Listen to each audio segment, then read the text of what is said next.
discussed what are tangible and intangible legacies of public engagement work. Of course, we are taking an example of project minor stories, and realize that it's also important to talk about how their different kind of foundations they expected to be their project results, and how it is in real situation in real life. Because in our case we have like long-term project and it's going on in the future, and we form this kind of bank and archive of the stories, and we like discuss it. It's also important that it's not just finished, and that we're still working on it. Of course, we can expect it some like very countable results of the project, but it's impossible like to make it more clear for now, for that moment.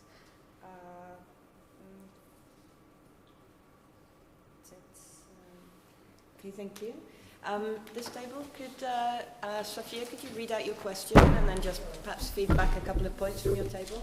So our question was, how can those leading projects be sure that the legacy or change is desired by or necessary for the communities engaged? And our first reaction and the last reaction was actually we don't like the question. Because we're not sure that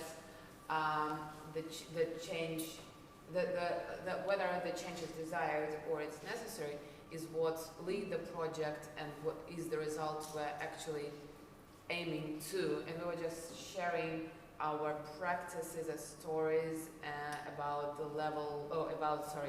various level of engagements with communities and unpredictable results these engagements can cause. I guess that's what we were doing. Great, thank you.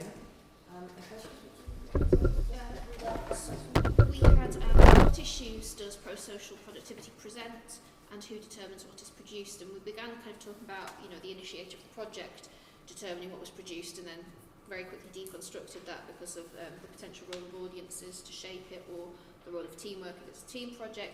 And then we had a protracted discussion about the role of funders, so the expectations that funders might have in terms of demonstrating success, and whether or not you're designing in mechanisms to measure impact, which then might skew impacts in terms of something that has genuine social value, not necessarily being as easy to measure as some other activity.